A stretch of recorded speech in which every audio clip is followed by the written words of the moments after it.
what got you into doing neurodevelopmental therapy? Okay, so I started my life as a nurse and then a midwife. And in 1980, as a midwife here in the UK, every baby that was born was tested for primitive reflexes. Mhm. So as soon as they were born, the midwife would test them, the pediatrician would test them, and you then made your judgments about that baby from there onwards. I then trained to be a health visitor, and my job then was to use all of that information to ensure that all the children that I looked after were school ready. And if they weren't school ready, we made sure that they were school ready. So when people ask me now is, why does there seem to be so many more children starting school who are not potty trained, can't hold a pencil, can't run, can't do anything, can't. And it's because we don't do the same, we don't provide the same services.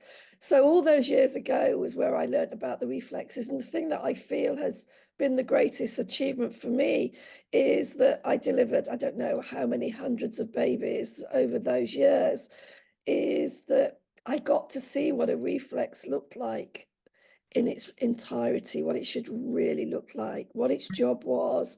And then you can sort of start to recognize that when you're testing them. And so it's been a natural progression for me working with child development, working with education, and setting up what we have here in the UK. We used to, for the previous government, we had something called Sure Start centres, which were child development and child and family centres where any family could go, but particularly for those lower socioeconomic groups where they could go and bring their children to check their development, go have parenting classes, do all of those things. So I've worked with reflexes for 4 decades now. So it's, it was just a natural progression. And it's amazing now because if I talk to midwives or I talk to health visitors or occupational therapists in the mainstream, they have no idea what a primitive reflex is. Or the only one, even the pediatricians, the only one that they test for now is the Moro, the startle reflex. So it's taken a rapid turn. And yet in terms of my practice and my work, it's the thing that underpins absolutely everything that I do. That's what I was going to ask is like, do you feel like the primitive reflexes are the key markers for development that we should all be looking for? Absolutely. Everybody should be trained in them. In fact, I'm teaching primary school and infant school teachers, nursery school teachers, because if we can get somebody to start identifying them at the young age and treating them, none of this would happen. And of course, the demise of PE and motor movement programs in education means that children don't even get to practice. I mean, honestly, Sonia, some of the children that I work with, we can talk for ages about the reasons why they've got retained reflexes, and we can do, that's perfect. But actually, some of the children have got retained reflexes purely for the fact they were never allowed the opportunities to move. So the minute they're born, they're put into the seats, they're fastened up, they're put into the car, they're taken out, they're put onto a trolley and trolleyed around, and they go shopping, and they're always in, they're fed in those things, and then they're put into these criminally awful bumper seats to try and help them teach to sit up, and then they're walkers, and then they're dangling from the ceiling in bags, bouncing around. And so these children never learn to crawl or walk. So we're not just talking about pathology or really difficult things. We're talking about really, quite frankly, poor parenting in terms of what we've been taught how to bring up our children and work with them. So yeah, it's a sad fact, really.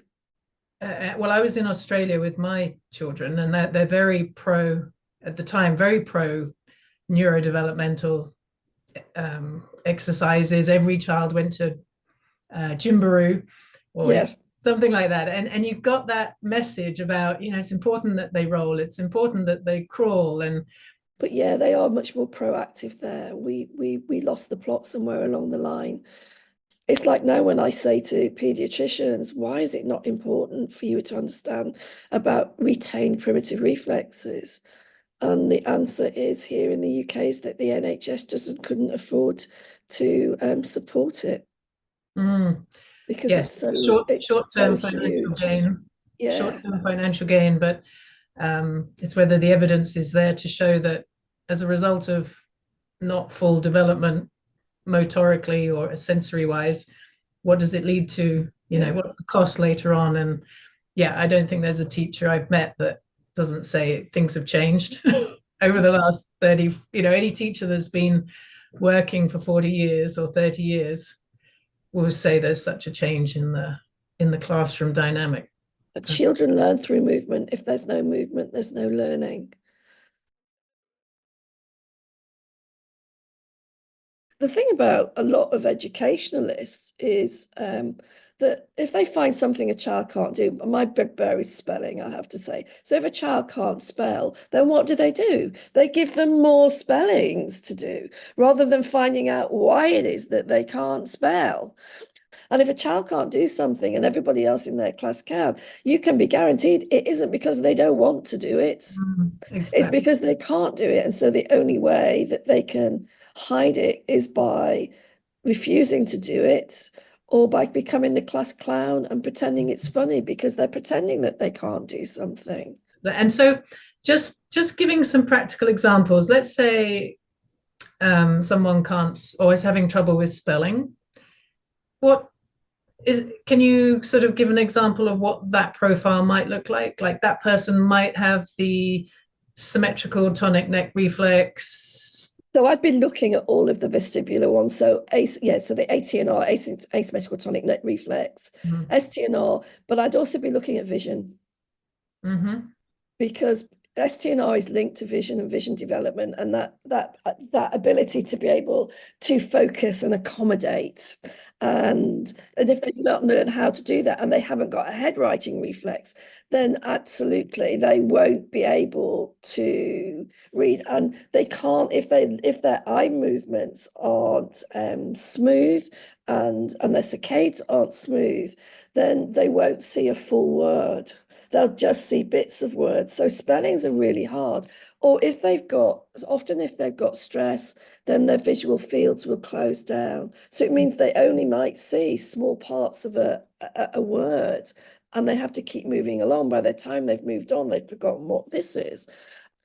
I have had, I think, in my lifetime, in 40 years of doing this, I think I've had 5 true dyslexic patients that have only had dyslexia and nothing else, like so true dyslexia in its simple, its form, because most of these children have got definitely ATNR, STNR, TLR. Some may, if they, ASD, often they'll have spinal gland, and I love it when my kids then get above their peers, whereas they were behind or not meeting expectations, and all of a sudden they are working. People come to me with huge amounts of labels, and I just put them to the back of the folder and say, thank you very much, but let me see what I think this child has got. I've been teaching some teachers, and some of them have been coming back to me now to the classes I'm running and saying, I wish I hadn't started your class now. And I'm saying, oh, really? Why? Am I that bad? And they say, no, Janet, it's because every time now I see my reception class, I'm saying ATNR, STNR, TLR, and they can see it, how they're sitting, how they're moving. They're still sitting in the W position. They can't keep still. They're sitting with their legs up on the chairs. They can't, they're fidgeting, their head's down all the time. They're holding their head up because their head really wants to drop down onto the table because that's STNR. They're holding their arm like this to write because the ATNR's kicked in and their head's moving with their arm. And they're saying, we can see it now. We just thought we'd just got a bunch of kids that for some reason, environmentally or genetically, were not able to be at the developmental milestones that they should be. Is there a program, like a movement program, just like a general program that every child goes through at school, daily in the gym, and then the ones who aren't managing to do all the movements can focus a little bit more on some movements? Those things used to happen, they don't happen anymore. And so in England and I think across some of the other countries, we had an incredible program called Brain Gym. Oh, yeah. It was absolutely brilliant because you didn't need to test every child. You just did the program with each child for 10 minutes every day in the classroom. And then you identified those that were struggling, and there were easy things like cross crawl and stuff. And it was brilliant. And it was a program that worked. And my understanding of it, having trained in it, is that, one academic dissed it and said that it wasn't underpinned by research. And so, I mean, every single education authority here in the UK funded it and supported it. I thought it was taking off in the UK. Yeah. Yeah, there's nothing. Why can't a teacher do that for 10 minutes every morning in their class from nursery onwards? Because movement is brilliant for learning, movement is brilliant for development, and it's great to get a class to become as one, in terms of friendship and cohesion and making relationships with their teacher.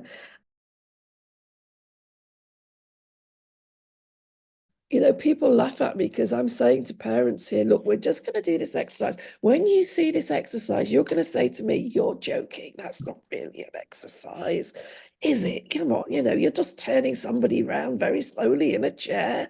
And I'm saying, yeah, but it is an exercise. And I'll say to them, but I can assure you that if this is the right exercise for this child, they will regress. And they suddenly come off the chair like 90 seconds after we've done the exercise. And they've gone from a 7-year-old to a 2.5-year-old having a tantrum on the floor because their emotions and everything have just gone totally, we've tweaked the everything in the brain, and everything just goes into regression and goes back to childhood again. And then, I mean, What as you're we looking for, do, which is what you're looking. sorry, this This is is what what, I'm looking for. We know it's working.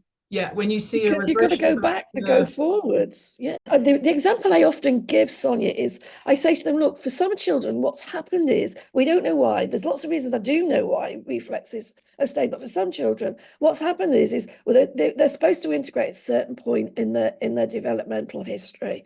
And they're usually gone or integrating within the first 12 months. They should all be gone by 3.5. But you can see it, and it's a bit like this child has gone through some trauma or been ill or had chronic ear infections or has had trauma or been abandoned, whatever. And their body just goes into protect mode. And so therefore the reflexes don't integrate. And what I say to the parents is it's like they've missed the bus. They missed that really important bus that was taking them from here to integration, which is an amazing place, and postural reflexes and adult and all of those wonderful things that we want our children to be able to do. But they got to the bus stop too late. And now they're standing at the bus stop waiting for the bus, but the bus isn't coming because nobody knows which bus it was and which one they've got to send. Whereas I know exactly which bus it is. And my job is to find that bus, send it to them. And then what I tend to say to them is, but we don't go from here to integration. We have to keep stopping at each stop and getting your passengers on or letting passengers off and getting things integrated along the way. Then we get to the full integration. And then all of a sudden you see these children change overnight. And parents come in, after I see my patients monthly, and they come in and they'll say, look at this child. This isn't the child I brought to you last time. Look, we can't believe the difference in what he's doing. He sits at the table and eats with us. He's not running around all over the place. Or he actually is thoughtful now to his siblings, or he'll say, I'm sorry. Or all of a sudden they're sleeping, they're not wetting the bed anymore. They're looking at food in a more favoritive way, so they're not just having beige food, and they're not having as many meltdowns. And you can see it. For some children, it's overnight and it's miraculous, and for others, it takes longer. And I see the children change. I see them grow and develop, and I see them become rounded individuals who can become the person they were always meant to be, rather than that child who would never ever meets their potential and walks around feeling like they're always a second-class citizen or less than anybody else that's around. And that's a deep, deep joy for me to see, and so makes what I do worthwhile and why I'm still doing it. yeah. And I don't think many people would assume that you change the feeling in a person. Like because we're talking exercises and movement and, maybe stopping people being clumsy or maybe having a better sense of their body, but the effect is huge. in the higher centers, and that personality change, relaxedness, you know It's about understanding the brain, and I'm not going to go into deep neurology here, but it's a bit like there's a part of the brain called the basal ganglia that controls motor movement. But that basal ganglia is also really, really important when it comes to behavior and behavior management and being able to regulate. And, I will often see children who have basal ganglia disconnection or dysfunction in a way when they've got OCD. They are everything's repetition. They can't regulate themselves. They revert to self continually. It's only about themselves. They don't recognize emotions and things in others. And that's just one part of the brain. When you start working with the limbic system and everything else, it's all about emotion. I started with IMPP and trained with Sally Goddard Blythe, and it was amazing, and it opened my eyes, and I just thought, oh, this is the answer to everything. And then I realized that half of the population that were coming to see me can't do active management of reflexes. And so I needed something that was more passive that I could use. I ended up training in RMTI, rhythmic movement. I trained in Maskatova, MNRI. I've done some in that banal. And recently, I've just finished training with Robert Mulillo. And like I say, the more I learn, the less I know, because the brain is just so incredible. And that's why I always say to families, there's always hope, always hope. Actually, one question I was going to ask you was whether you've had many adults approaching you asking. So I do, I work. I would say that my main 70% of my clients are children, and then the rest are adults. And so my adults come to me from a variety of things. Adults that suddenly realize because they've started reading or they've got ADHD or ASD, and they're saying, and they say, oh, I'm clumsy. I've never been able to catch a ball. I can't think. I can't organize myself. I can't do any of these things. I find it hard to walk in a straight line. And so I have those adults that come.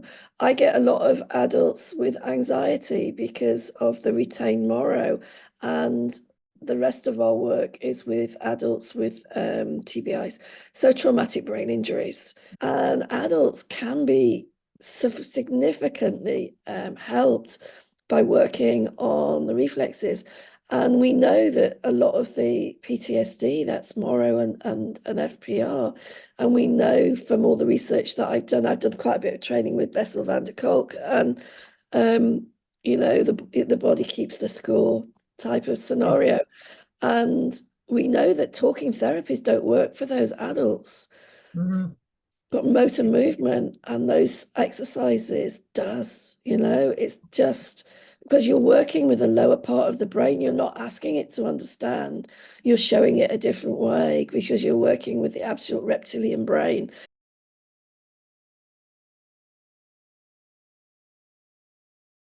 Big difference between the Moro response and the fear paralysis response. Right. Okay. And people get them mixed up, and it's about understanding the response to both of them, because some people can have both. And it depends on what school of thought that you come from, who you've trained with. But the FPR is very much, for me, something that is very much alive in children with ASD and children who have had trauma in their early life, because it's for me, fear paralysis is that final straw for the survival thing. It's where so in FPR, your heart rate will slow, you'll go pale, your breathing will change, you'll want to curl down into a corner and hide, and everything shuts down. Blood pressure goes down, everything shuts down. My experience of FPR is once it is triggered and somebody starts screaming, then they don't stop screaming. until their body can't scream anymore. And I talk about that being all of that lava coming out of that volcano, whereas Moro reaction is the opposite. And the second half of Moro is the hug. So it's this, and then the arms come in, and it's that mummy, mummy, mummy, mummy, that need for attachment, that need for bonding, that need for love and comfort. And it's okay, you're going to be fine, you're going to be fine. Whereas if you touch somebody with a fear paralysis, you're likely to be a bit kicked because they can't see you other than as being a predator, and that you're there to hurt them. And therefore, you know, they can't react in a positive way to it. Taking the polyvagal theory in there, I would sort of connect it with the dorsal vagal, which is shut down, like you say. Yes. So I'm interested to hear that you then say there's an eruption afterwards.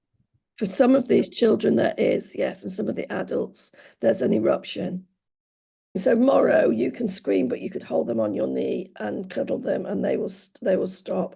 Whereas a fear paralysis, they will scream until they can't stop screaming, because they've got to get it. They've got to get all of that fear out of their body, and they will do it. So, you know, it's hard to watch, and it's hard to experience. I mean, there's lots of adults walking around with both a Moro and an FPR, and it's for them starting. And half of my job is getting them to recognize the difference and what triggers it and what they need to do in terms of a reaction for them to be able to calm that down.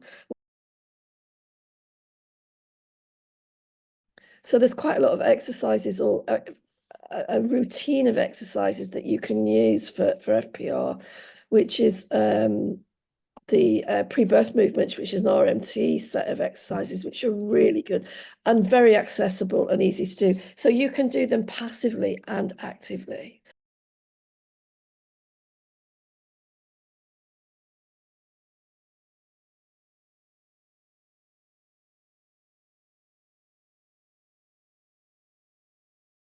Yeah, how do you deal with that scenario where a child is just too overwhelmed or not connected into their body enough to do a simple exercise for you? So what I look at then is I go back to look at what their body can, what does their body need? What is it that they want? So some of them won't do exercises for me, but they're very happy for me to do some rocking with them. They're happy to be rocked, even if it's just doing the bottom rolling, where it's lying on their tummy and me rolling their bottom side to side. It's an RMT exercise because it's soothing for them, and it's good one, and it works. It could be like I do one called hoovering, but it's just straight leg rocking, because it reminds me of doing the hoovering, you do like this with the legs, and it's just a lovely rhythmic movement. So they're not doing anything, they're just lying. So I try and find something, or for some others it's just using, and I don't even, okay, I buy these from the hardware store. They're just a cheap brush. Be just doing some simple hand brushing. I do a lot of hand massage. I do a lot of feet massage. So when they're sat watching Miss Rachel or something on the television as a family, they can be doing therapy because they can be doing movement with their feet, movement with their hand, sensory stuff with them, very, very gentle exercise, and just getting them to bond a lot of the time is enough. And it's starting where that child is at always.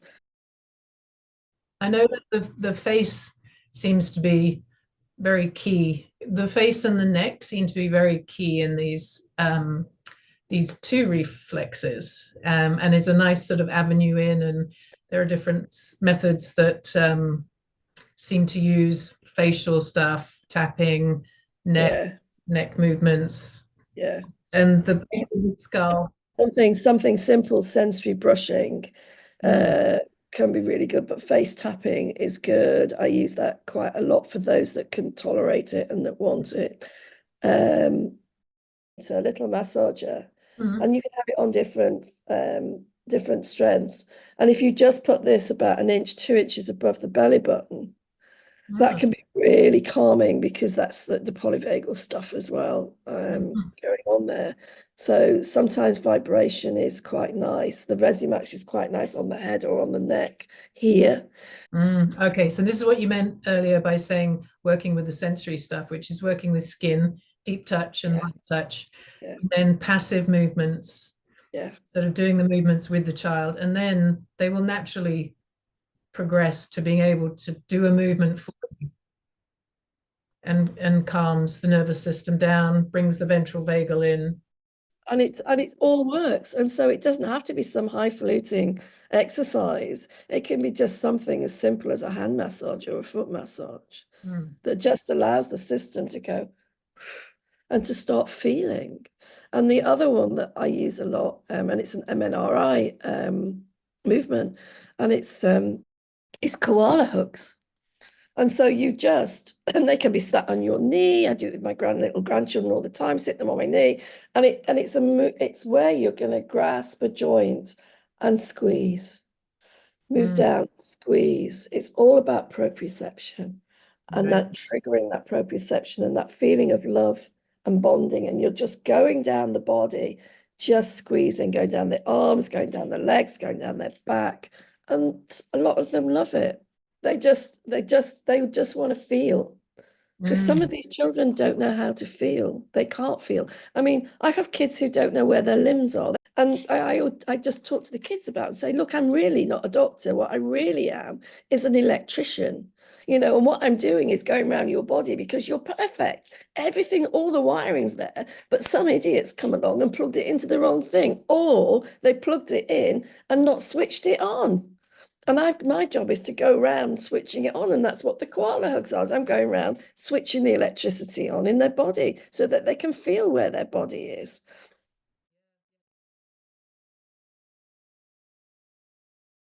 and what about the gut? Because it's Oh, interesting. gosh. I was chatting to Dr. Campbell McBride, who does the gut, Yeah. Yeah. and The gaps. she would Yeah. say, that autism has its roots in the gut flora. Um, and it's interesting. I worked with a lady. She did reflexes, and she also did biochemistry balancing. Um, and she said if she sorted out the biochemistry and the gut, she actually found she didn't need to do much reflex work. But I've also heard if you're doing like the Moro reflex is helpful to help mature the gut, or if the Moro is still present, the gut can't mature. So, it's almost like two different ways to skin a cat. But what's your experience with that? Because the gut and the brain, as far as I'm concerned, are one and the same thing. Whatever is affecting one is affecting the other, and you can't split them up. But if you work with the reflexes, have you found that like the eating habits, like can you influence those I eating can habits influence, specifically absolutely. But with that's never my starting point. uh-huh. I always say to parents, food it's absolutely, nutrition is absolutely important, but I can't start there because it's a result of lots of other things. We need to resolve those other things first for children to be able to sensorily be able to accept different textures and different flavors, and for their stomach to be able to cope for it and to be able to metabolize it and eliminate it.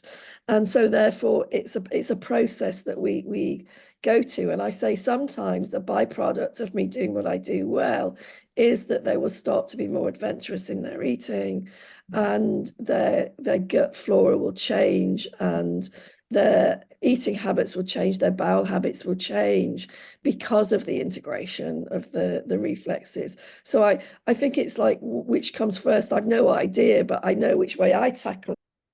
I mean, even just putting them in a sort of calm state will, like, we can't digest if we're stressed all the time. So how about a little bit of a list of possible reasons why you think reflexes don't integrate? You mentioned some, like the child seats, like always being in a car seat and not Yeah. experiencing So baby not lack movements, of motor movement. lack of Okay, motor it's a movement. big Yeah. one. So the other ones that I mean, that we could go on, but cesarean section, assisted delivery is a strong indicator because the baby doesn't if you don't use it, you don't lose it. So basically, if the baby hasn't come through the birth canal, it won't have used those so the 18R, the STNR, are all TLR, the spinal gland are all being used in delivery for the baby to be born. And then I'm not saying every cesarean section comes out with that. It doesn't. For some of them, because they're doing so much other motor movement, it is. Intrauterine things are really important. So it could well be that the mother was ill during pregnancy. So even things like you think about a mother who's had hyperemesis, so that the sickness can be really quite, so the child is starving. Okay. It could be a lot of problems. In utero. Yeah. The other one would be stress massively. If a mother is stressed in utero and they've got cortisol go around their body, then the baby's going to have cortisol go around their body. So they're going to be born in a stressed state, which means that they will continue in that stressed state and aren't able to do that. The other ones that I see is that I see children where they have integrated, but something's happened to them later on. So it could be at 18 months old, they've had a significant illness, and that has put them backwards. So, and if they've been significantly ill, the reflexes will come back out to protect them because it's survival mode. Trauma, and I always say to people, who am I to judge what trauma? We all experience trauma differently. So for some of them, it could be the trauma of a divorce. It could be the trauma of losing a pet or losing a grandparent. But one of the big ones where I do see developmental delay is in children with significant ear infections as well. But certainly, I don't think you can ever discount perinatal and prenatal experiences in the utero as to what might happen for that child. Hence the number of children that have been fostered or adopted that have retained reflexes. Yeah, and it's kind of should sort of think positively in a way that it's amazing that we can go back and actually look at these early stages. It's I always think sort of in utero, you think, well, nothing we can do about it, but it's quite impressive that we can go back actually and meet the child at that embryonic stage of development. Or wouldn't it be even more marvelous if we had something in place already that made that happen, so that if you did have a cesarean section, then you would be talked about those issues and that we'd be made to have, you would automatically be put on a movement program for a new baby. It would be lovely, wouldn't it? I know, it just doesn't make sense, does it? And you think, why aren't we analyzing all the way through, like you did when you were first working